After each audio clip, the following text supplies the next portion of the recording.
తెలంగాణ రాష్ట్ర ప్రభుత్వం కీలకమైనటువంటి నిర్ణయం తీసుకుంది. స్పెషల్ అసెంబ్లీ మోషన్ ఏర్పాటు చేసి మరి వర్గీకరణకు సంబంధించి కులగణనకు సంబంధించినటువంటి లెక్కలను కూడా బయటపెట్టినటువంటి పరిస్థితి.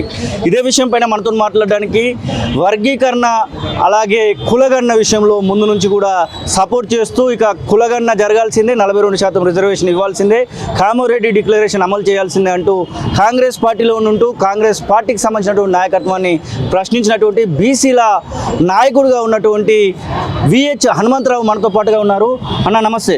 మొత్తానికి మీ యొక్క పోరాటం ఫలించినట్టుగానే కనబడుతూ ఉంది. వేలాది మీటింగులలో మీరు పాల్గొన్నారు. కులగణనకు సంబంధించి ఖచ్చితంగా చేయాల్సిందే ప్రభుత్వాలు అని చెప్పేసి మీరు పట్టుబట్టినటువంటి సందర్భాలు కూడా కోకొల్లలుగా ఉన్నాయి.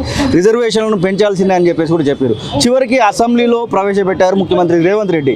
ఎట్లా అనిపించింది ఆ ప్రవేశపెట్టినటువంటి సందర్భం? ఇదంతా కారణం ఎవరు? రాహుల్ గాంధీ గారు.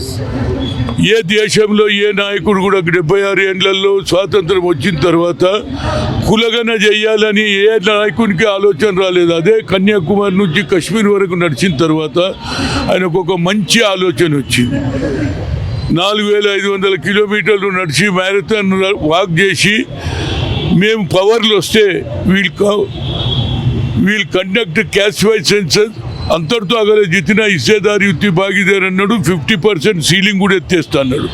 ఆ తర్వాత మొట్టమొదటి వ్యక్తి రేవంత్ రెడ్డి తప్పనిసరిగా అసెంబ్లీలో బిల్లు పాస్ పెట్టాడు, క్యాబినెట్లో నిర్ణయం తీసుకున్నాడు, కులగణన కూడా జరిపాడు. ఇప్పుడు కొందరు నాయకులు అందులో తప్పులు ఉన్నాయి, ఆనాడు మేము చేసిన సకల సర్వే చేసి మరి ఆనాడు మీరు ఎందుకు బయట పెట్టలేదురా బాబు? ఆనాడే బయట పెట్టి లొల్లే లేదు కదా. ఆనాడు మీరు దాచిపెట్టిన ఎందుకంటే వీళ్ళ జనాభా ఎక్కువ ఉన్నది, వీళ్ళు రేపటి నుంచి సీట్లు అడుగుతారు, మా కుర్చీలు పోతాయేమో, వాళ్ళు బీసీలకు న్యాయం జరుగుతుందని మీరు దాచిపెట్టారు. ఇవాళ దాన్నే ఇవాళ రికార్డ్ చేసి రోజుకో మాట్లాడుతున్నారు. దానికి వాళ్ళు ఏమంటున్నారు?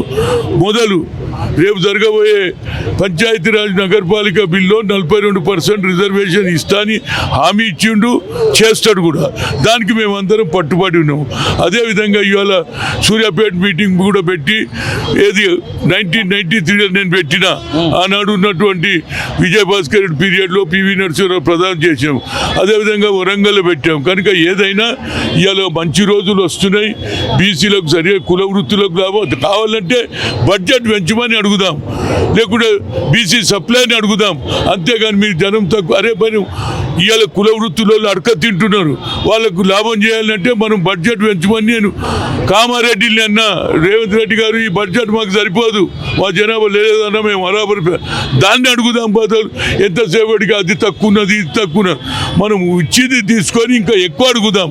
అంతేగాని పాత సంగతి తీసుకొని అనవసరంగా ప్రజల జీవితాలు చెడగొట్టదని పార్టీలు అడుగుతున్నాం. ఇవాళ బీజేపీ కానీ బీఆర్ఎస్ కానీ బీఆర్ఎస్ మీరు మొదలు చేసిర్రు, ఆనాడు ఎందుకు బయట పెట్టలే? మేము పెట్టలేదు, మీరు ఎందుకు పెట్టలేదు? మీరు చేసిర్రు తప్పు. ఇవాళ మేము ఏది పద్ధతి ప్రకారంగా చేసినా మా దానికి వాల్యూ ఉన్నది. అసెంబ్లీ చేసిరు.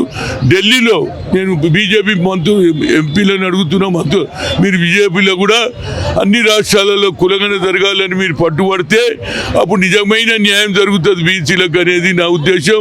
దాన్ని విడిచిపెట్టి ఇది తక్కువ ఉన్నది అది తక్కువ ఉన్నదని కేవలం రాజకీయం చేసి పనిని కాకుండా మళ్ళా బీసీలను అనగదొక్కడానికి ఒక ప్రయత్నం జరుగుతుందనేది నా ఉద్దేశం. కాంగ్రెస్ పార్టీ ఖచ్చితంగా 42% రిజర్వేషన్తోనే లోకల్ బాడీస్లోకి వెళ్తుంది. ఒకవేళ సెంట్రల్ ఒప్పుకోకపోతే ఖచ్చితంగా కాంగ్రెస్ పార్టీ అయినా ఇస్తుంది రిజర్వేషన్ ఇచ్చి తీరుతుంది. దానికి నేను హనుమంతరావు ఓబీసీ ఎంపీస్ కన్వీనర్ గా నేను పిసిసి అధ్యక్షుడుగా ఉంటూ మోర్ దాన్ 50% బీసీలకు న్యాయం చేసిన. అదే విధంగా సోనియా గాంధీ గారు కూడా ఒప్పుకున్నారు ఆ రోజులలో. కనుక అదే విధంగా ఇవాళ సోనియా గాంధీ ఉన్నారు, రాహుల్ గాంధీ ఉన్నారు, ప్రియాంక ఉన్నది. కాబట్టి మేము తప్పనిసరిగా రేపు లోకల్ బాడీలో 42% ఇచ్చి తీరుతాం. అదేవిధంగా ఫ్యూచర్లో మన కుల వృత్తులు పేద ప్రజలకు న్యాయం జరగాలని దాన్ని బడ్జెట్ పెంచమని కోరుతాం.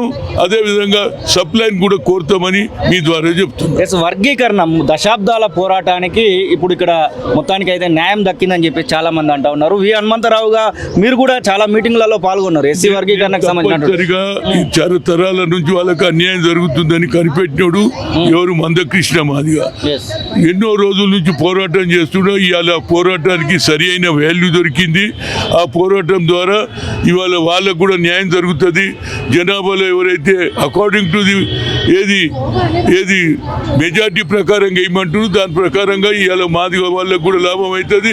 మాలోళ్ళు ఇన్ని రోజులు ఎంజాయ్ చేసిరు, అందరూ కూడా 3 కేటగిరీ చేసిరు కాబట్టి వారికి కూడా న్యాయం జరుగుతుంది అనేది నా ఉద్దేశం.